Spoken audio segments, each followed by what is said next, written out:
आइए, सुनिए, देखिए, समझिए सनातन सत्य। जैसी दृष्टि वैसी सृष्टि, दृष्टि विज्ञान। कुदरत, कुदरती रचना एवं कुदरत के कानून से शाश्वत सुख की प्राप्ति।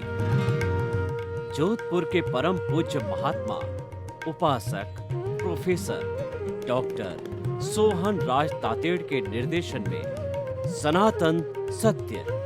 जैसी दृष्टि वैसी सृष्टि, दृष्टि विज्ञान।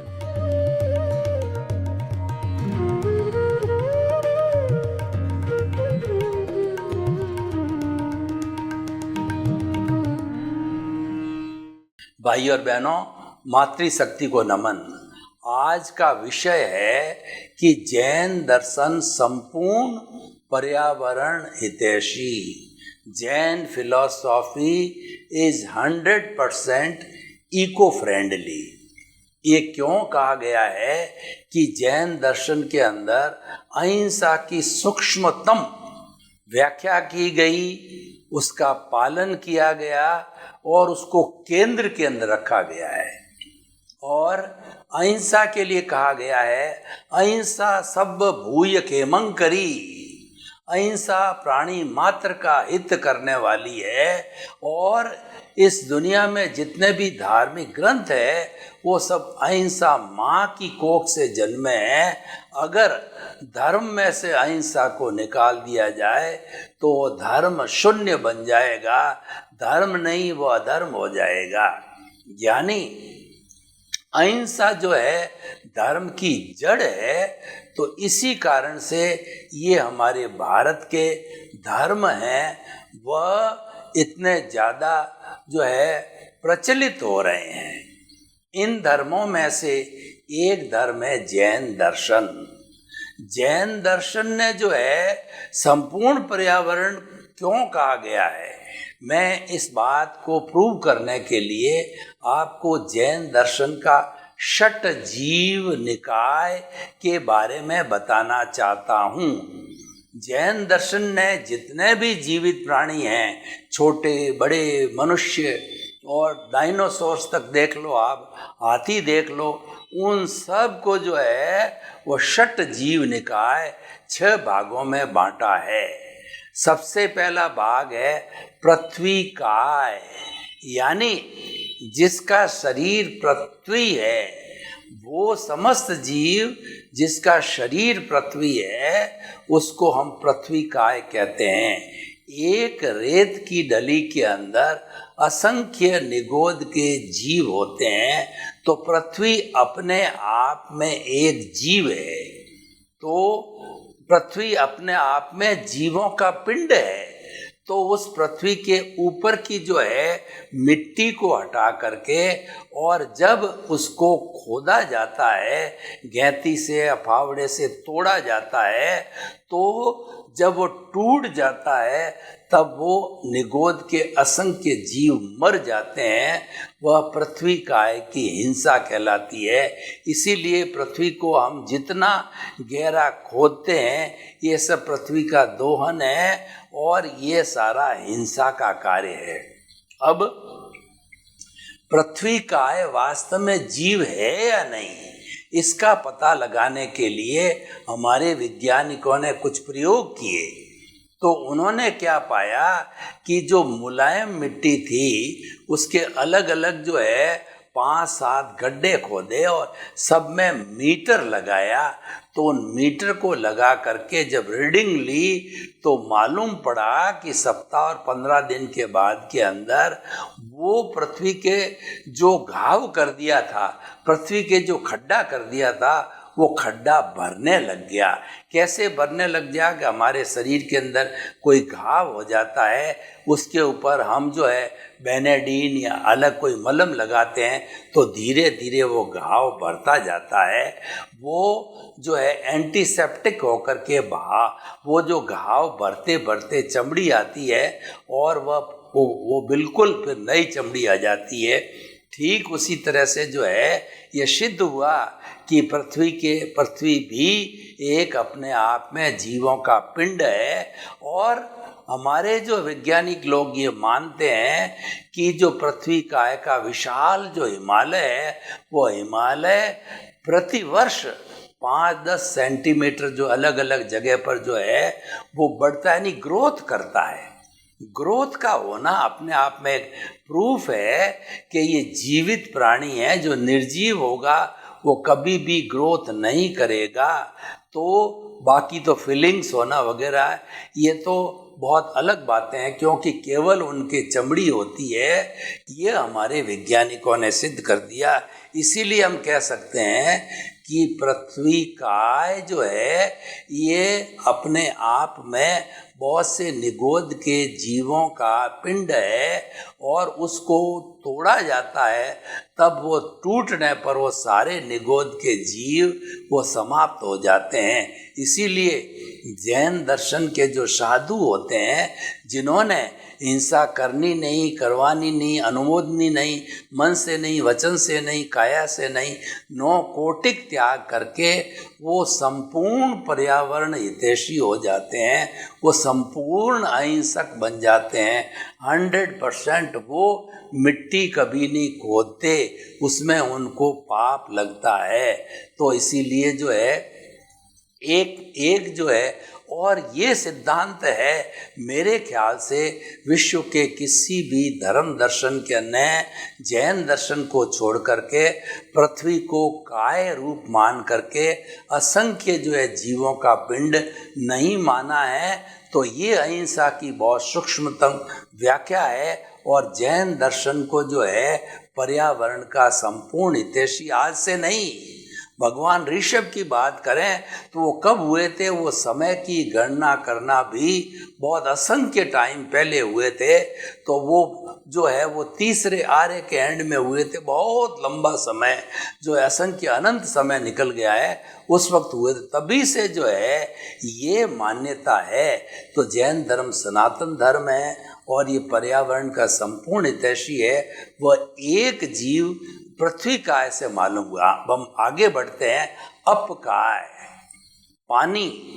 पानी जो है स्वयं अपने आप में कई निगोद के जीवों का पिंड है, कई निगोद के जीवों की काया है।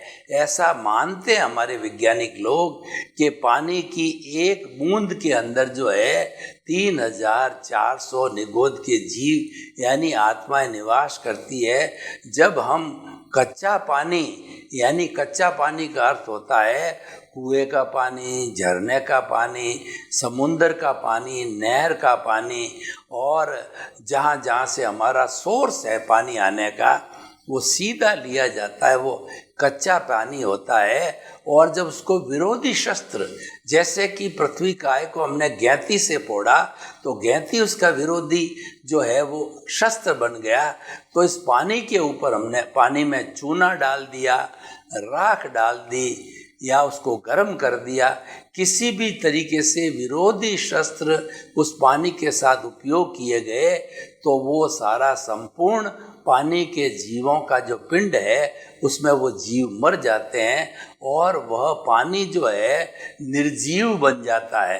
पहले सजीव था, बाद में निर्जीव बन गया। जैसे कि पृथ्वी काय फोड़ने के पहले सजीव थी, फोड़ने के बाद में वो निर्जीव बन गई। तो दूसरा ये पानी का सिद्धांत अपकाय का भी जैन दर्शन की अपनी मौलिक मान्यता है। ऐसा मौलिक मान्यता किसी भी धर्म दर्शन ने नहीं दी है।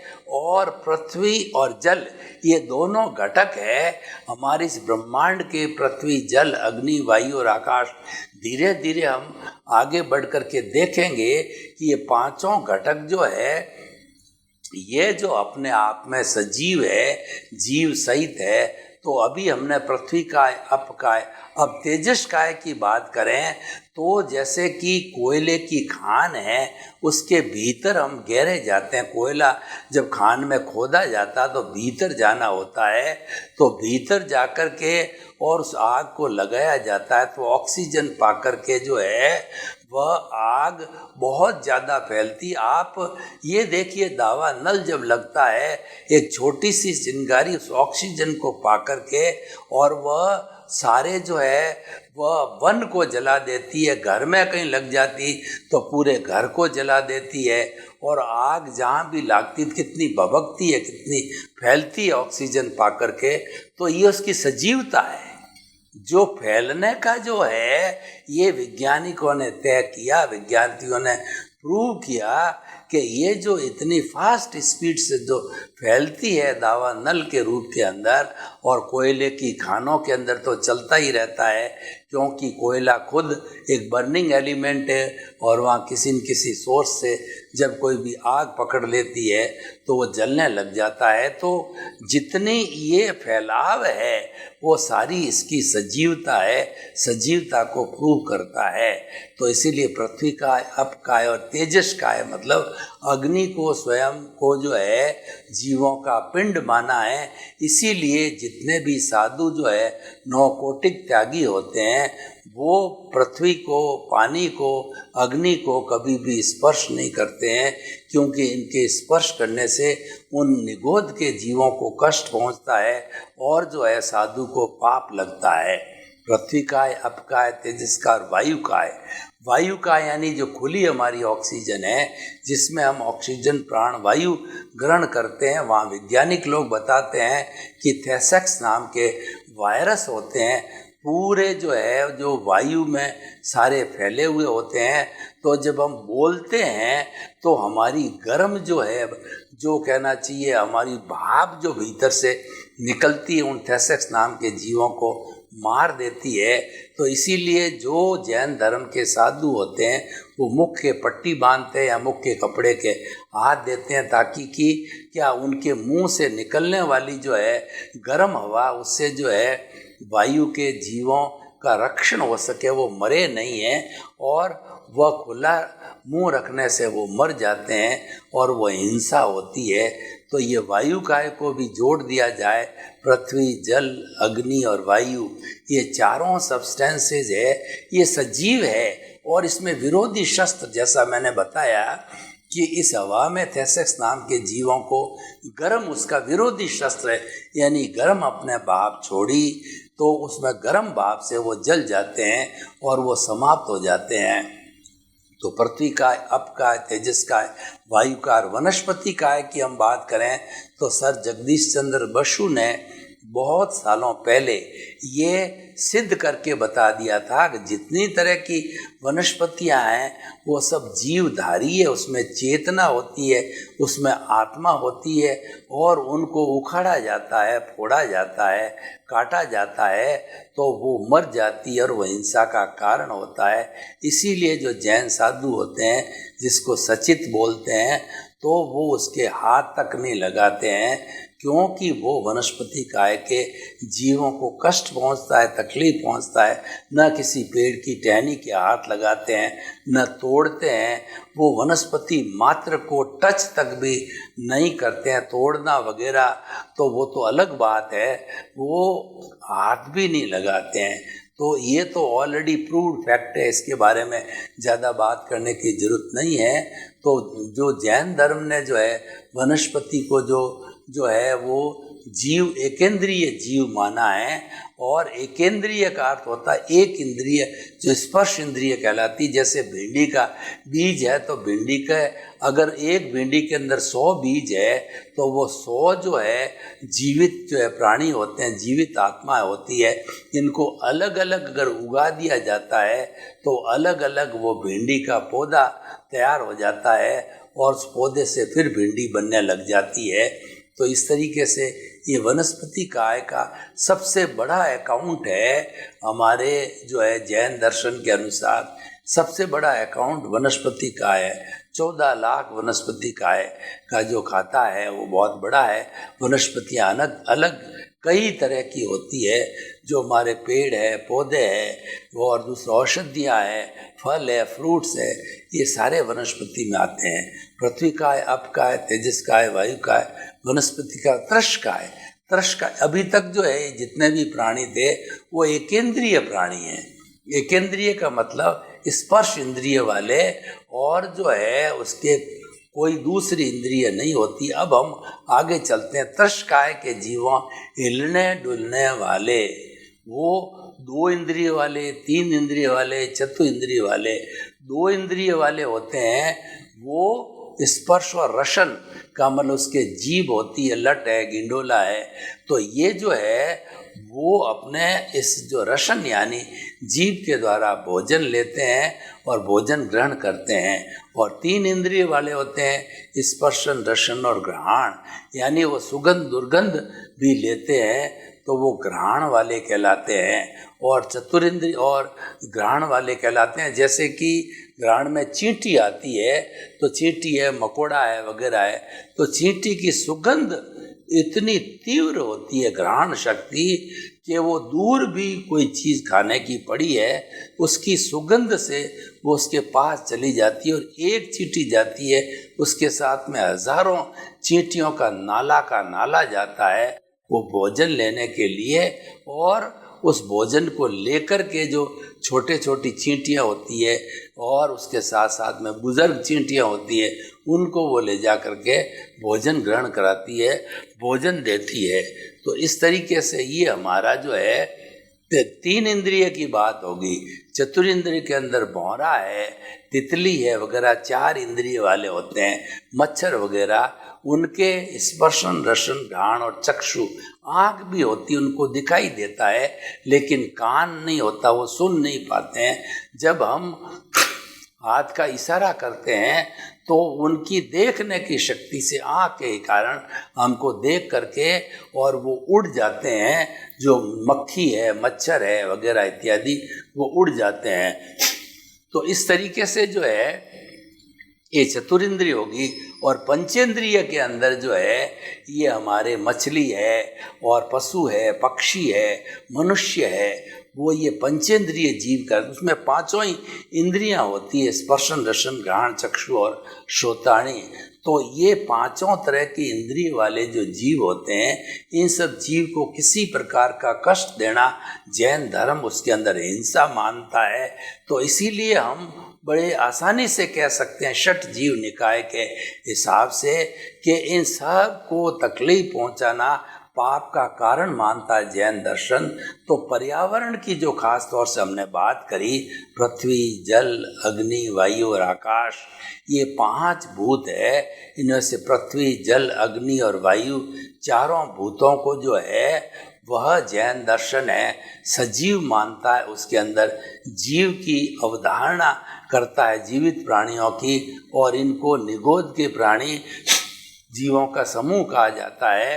तो इस तरीके से जो है ये हमने ये आपको सिद्ध करके बताया कि जैन दर्शन पर्यावरण का संपूर्ण रूप से हितैषी है, यानी वो इनको किसी तरह का कष्ट पहुंचाना नहीं चाहता। ये आज से नहीं, भगवान ऋषभ से असंख्य अनंत टाइम से चल रहा है और आज भी चल रहे हैं। दूसरी बात ये है कि खाली ये थ्योरी की बात नहीं है, ये पिछले ज़्यादा अगर दूर न जाएं तो कम से कम 2500 से अधिक का समय हो गया। भगवान महावीर के जो अनुयायी जो साधु संत है वो आज भी दिखाई देते हैं, वो आज भी संन्यास लेते हैं और वो संपूर्ण रूप से इसका षट जीव निकाय का पालन कर रहे हैं, यानी वो पर्यावरण के संपूर्ण हितैषी है। वो आज इसका जो है वो हमारे सामने आज उदाहरण भी है, यानी वैसा जीवन भी जीते हैं। तो हम हर तरीके से जो है बड़े आत्मविश्वास के साथ कह सकते हैं कि जैन दर्शन जो है पर्यावरण का संपूर्ण हितैषी है। Jain philosophy is the 100% eco friendly, ये कहा जाना उचित है, ये अनुचित नहीं है। अब जो है हम इको फ्रेंडली की कुछ बात और करते हैं कि जैन दर्शन जो है वो भगवान महावीर ने जो 5 महाव्रत दिए, अहिंसा, सत्य, अचौर्य, ब्रह्मचर्य और अपरिग्रह।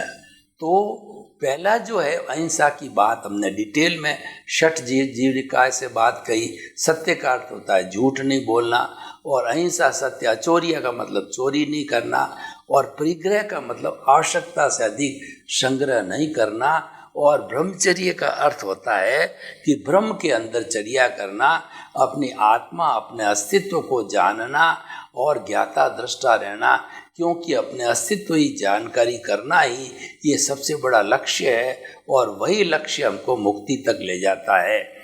तो हम जो है इस अवधारणा में देखें, जो परिग्रह की बात होती है, तो ये पर्यावरण का दोहन क्यों होता है? पर्यावरण का दोहन आज की जो नीति है कि अधिक प्रोडक्शन बढ़ा करके अधिक उपभोग करने की जो नीति है, कंज्यूमरिज्म और मास प्रोडक्शन, इसकी वजह से जो है ये यूज एंड थ्रो की पॉलिसी चली और व्यक्ति आवश्यकता से अधिक संग्रह करने लग गया और व्यक्ति जो है अधिक चीज़ों का भोग करने लग गया, जबकि उसको इतनी आवश्यकता भी नहीं है।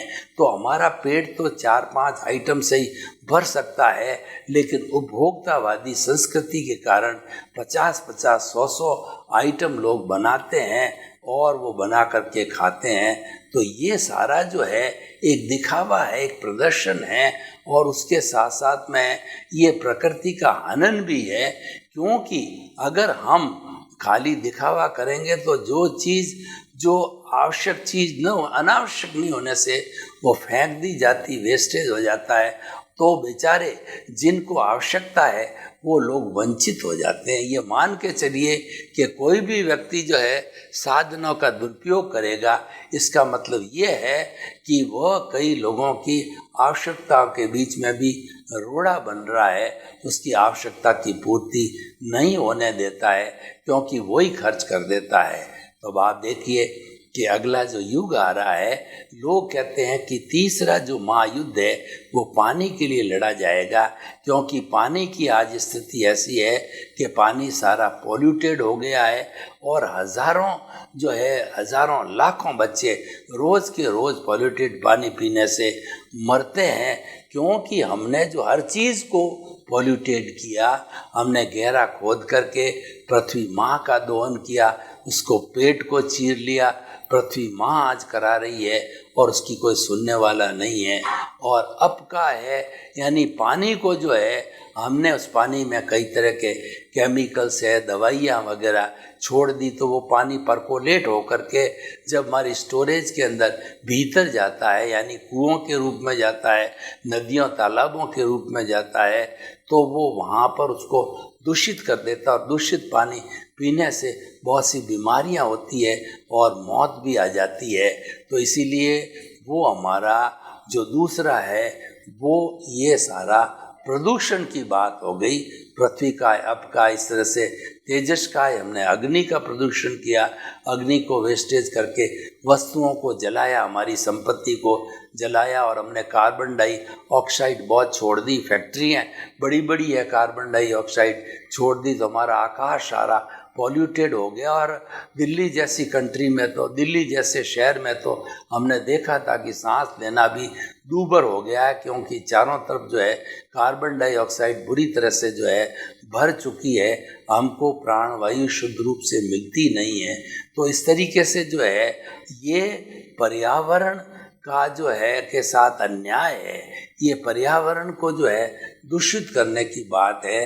तो हमें जो है ऐसा कभी भी नहीं करना चाहिए, हमें सस्टेनेबल डेवलपमेंट करना चाहिए, जिसका अर्थ ये है कि हमको ऐसा कार्य किया जाना चाहिए, ऐसी फैक्ट्री लगानी चाहिए जो कि हमारे पर्यावरण से मुक्त हो और उससे निकलने वाला सीवेज है वो वेल ट्रीटेड होना चाहिए, कि वो पानी जो निकल रहा है वो भी रिसाइकिल होकर के और कोई काम आ जावे। ऐसा नहीं है कि वो पानी जो कि केमिकल्स मिला हुआ हो और वो नदियों के अंदर चला जाए या जो है वो किसी तालाब में डाल दिया जाए, सब्जियों के ऊपर डाल दिया जाए, तो ऐसे से तो बीमारियां होने की पूरी संभावना बनी रहती है। तो इसीलिए इस पोल्यूशन को जो है रोकना भी हमारे जो है ये पर्यावरण के हित में है, क्योंकि पर्यावरण का दोहन होना या पर्यावरण का अतिरिक्त जो है वो खर्च करना पर्यावरण को, ये भी गलत है।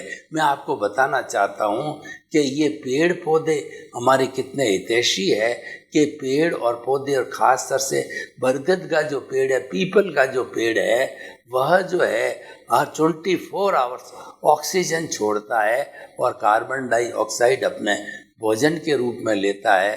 तो ऐसे जो है बरगद के या नीम के पेड़ है हमारे से कितने उपयोगी है। आज विज्ञान ने तरक्की तो बहुत कर ली है, लेकिन वो अभी तक जो है वो ऑक्सीजन बनाने के लिए सक्षम नहीं हुआ है। केवल वो ऑक्सीजन जो कि पेड़ पौधों से मिलती है, खाली जो है वो पेड़ पौधों से मिली हुई चीज़ को जो है वह केवल बांटने में रहता है। तो हम ये कहना चाहते हैं कि ये पर्यावरण का हितैषी होना भी बहुत बड़ी बात है, और पर्यावरण का हितैषी हमारा जैन दर्शन है, संपूर्ण रूप से हितैषी है। तो जैन दर्शन के लोगों से हमें शिक्षा लेनी चाहिए, और अन्य वर्ग के लोग भी है उनको पालन करना चाहिए, क्योंकि जहाँ कहीं भी अच्छाई है वो हमारे जीवन को अच्छा बनाने वाली है। और जैन दर्शन के पर्यावरण हितैषी जो है, इस कानून को, इस नियम को अगर सभी लोग पालन करते हैं तो निश्चित तौर से हमारा पर्यावरण कभी भी जो है दूषित नहीं हो सकता है, और हमें शुद्ध वायु मिलेगी। हमारी आने वाली संतानों को, हमारे आने वाली जनरेशन को शुद्ध पानी मिलेगा, शुद्ध रहने के लिए धरती मिलेगी, शुद्ध भोजन मिलेगा, और जो है वो अपना विकास, जो मूलभूत आवश्यकता है वो शुद्ध रूप में मिलेगी, और वो अपना विकास कर सकते हैं। तो आइए भाई और बहनों, हम आपको बताना चाहते हैं कि जो ये पर्यावरण हितैषी की बात है, वो उसमें हमारा हित समाहित है। ऐसा कहा जाता है कि जो दूसरों के आंसू पहुँचता है, उसकी आंखों में आंसू कभी ईश्वर आने ही नहीं देता। God help those who help themselves. जो व्यक्ति अपनी खुद की मदद करते हैं तो ईश्वर उनकी मदद अवश्य करता है, यानी कि वो ऐसी स्थिति आने ही नहीं देता है कि जो उसको जो है वो गिरा दे या उसको जो है कम कर दे, क्योंकि सारा कुदरत के अधीन ही हम वर्क करते हैं। हमारा पूरा जीवन जो चलता है वह कुदरत को समर्पित है, और जो कुदरत की जो है वो कठपुतली के अनुसार जो है हमारा पालन पोषण करती है। अतः हम जो है बड़े आसानी से समझ सकते हैं कि इस पूरे पर्यावरण के जितने घटक है, उन सब घटों को जो है चित्त पहुंचाने वाला, चेतना पहुंचाने वाला जो कोई तत्व है, तो जैन दर्शन का पर्यावरण का तत्व। और जैन दर्शन जो है पर्यावरण की दृष्टि से 100% जो है वो अपने आप को पर्यावरण हितैषी मानता है। तो हम ये कहना चाहते हैं कि जब पर्यावरण का हितैषी जैन दर्शन है, तो वह निश्चित तौर से दूसरे का हितैषी भी रहेगा। तो इसीलिए हमें जैन दर्शन की थ्योरी को मानकर चलना चाहिए, क्योंकि वह ऐसी थ्योरी है जो कि अहिंसा और सत्य पर आधारित है, और इस सत्य और अहिंसा पर चल करके हम अपने जीवन को बहुत धन्य बना सकते हैं। तो आपके प्रति मंगल भावना, शुभकामना। सर्वे भवन्तु सुखिनः, सर्वे सन्तु निरामया। लोक के सब जीवों को सुख मिले, शांति मिले, आनंद मिले, प्रेम मिले, भाईचारा मिले, और सभी भाई भाई की तरह रह करके हम इस धरती पर स्वर्ग को उतार लाएं।